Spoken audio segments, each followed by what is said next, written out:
Ya, nggak ada apapun kan. Hanya laptop saja dan kursi. Yup. Oke. Halo warga negara Indonesia dimanapun kalian berada, khususnya anak-anak hukum dimanapun kalian berada. Ketemu lagi bersama saya Bre di channel saya Lobre Laubre.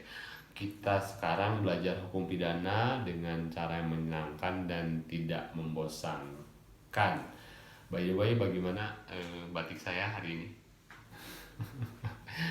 Ya sudah, kita lanjut. Nah, di episode yang lalu saya sudah menjelaskan sedikit tentang pelimpahan berkas perkara pidana. Nah, sampai pada penetapan nanti sidang di hari yang sudah ditentukan. Nah, sekarang saya akan menjelaskan secara singkat dan sedikit saja tentang alur perjalanan persidangan perkara pidana tersebut. Nah, tapi sebelumnya subscribe dulu channel ini supaya saya dapat menayangkan video-video lain yang lebih bermanfaat untuk kalian semua. Oke, terima kasih. Kita langsung saja ke pokok pembahasan alur persidangan perkara pidana. Nah, ketika para pihak sudah masuk dan sudah hadir di ruangan sidang, maka majelis hakim akan membuka sidang seperti ini. Sidang dinyatakan terbuka untuk umum atau sidang dinyatakan tertutup untuk umum.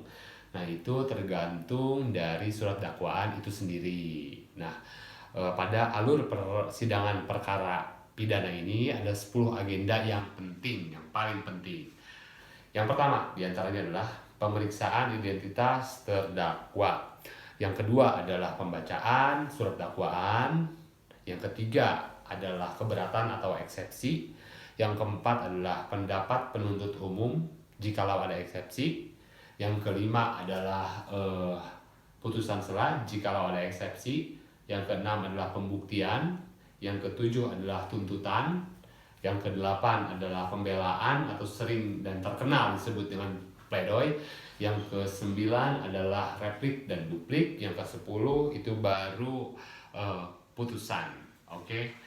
Nah, saya akan menguraikan sedikit saja, satu demi satu, tapi sedikit saja, tidak panjang lebar agar oleh masyarakat umum terbayang. Oke. Yang pertama adalah pemeriksaan identitas terdakwa. Nah, majelis hakim akan menanyai mengenai yang pertama, yaitu nama lengkap terdakwa, serta tempat tanggal lahir terdakwa, umur terdakwa, kebangsaan terdakwa, pekerjaan terdakwa, dan juga pendidikan terdakwa.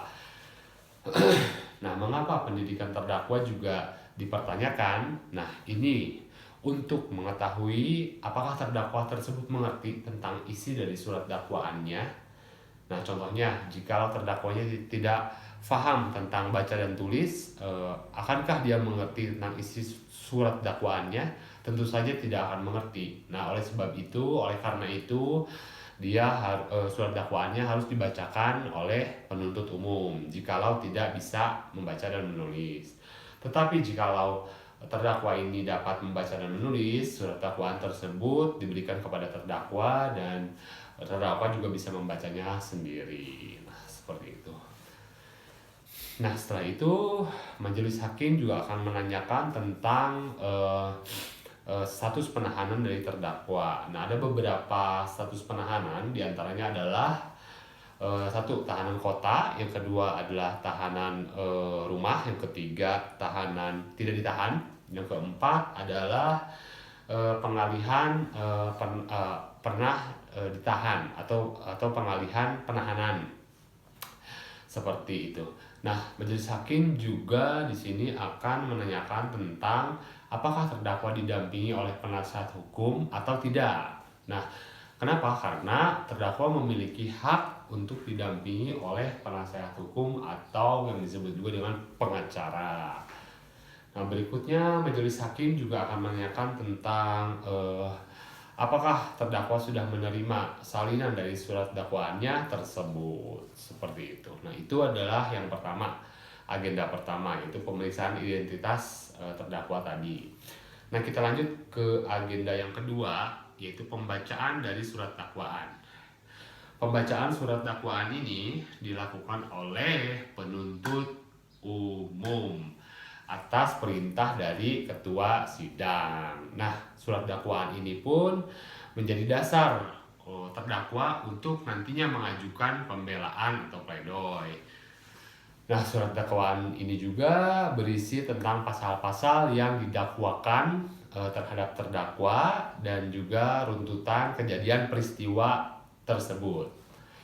Lalu surat dakwaan ini juga menjadi dasar dari apakah pemeriksaan perkaranya dilakukan secara terbuka untuk umum atau tertutup untuk umum.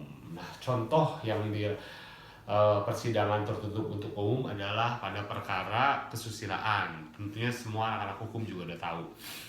Pada perkara kesusilaan. Nah, itu dilakukan persidangan secara tertutup untuk umum, tapi nanti hasil putusannya terbuka untuk umum. Jadi hasil putusannya terbuka untuk umum apabila sidang perkara kesusilaan.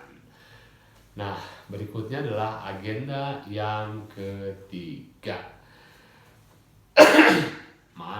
maaf lagi batuk. Agenda yang ketiga adalah eksepsi atau keberatan. Nah, eksepsi atau keberatan ini bersifat tidak wajib atau hanya opsional saja dan dapat diajukan oleh penasihat hukum terdakwa. Nah, keberatan ini berisi tentang unsur formil dari surat dakwaan yang sudah dibacakan tadi. Nah, surat keberatan ini pun tidak menyinggung mengenai pokok materi perkara itu sendiri. Nah, eksepsi juga ada beberapa jenis, ada 3 jenis, yaitu eksepsi kewenangan mengadili, yang kedua adalah eksepsi dokumen tidak diterima, yang ketiga adalah eksepsi dakwaan batal. Nah, itu tadi yang ketiga, agenda ketiga, eksepsi. Nah, sekarang kita ke agenda yang berikutnya, agenda yang keempat, yaitu pendapat penuntut umum atau hak penuntut umum yang diberikan pada saat ada keberatan dari penasehat hukum. Nah, isinya berisi tentang tanggapan penuntut umum tentang surat dakwaan yang dibuatnya tersebut. Agenda berikutnya adalah agenda yang kelima. Agenda yang kelima adalah putusan sela jikalau ada eksepsi.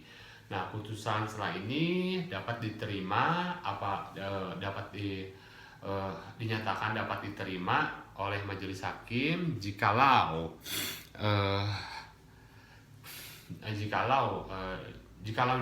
diterima oleh majelis hakim dan sidang dapat dihentikan atau tidak dilanjutkan. Nah,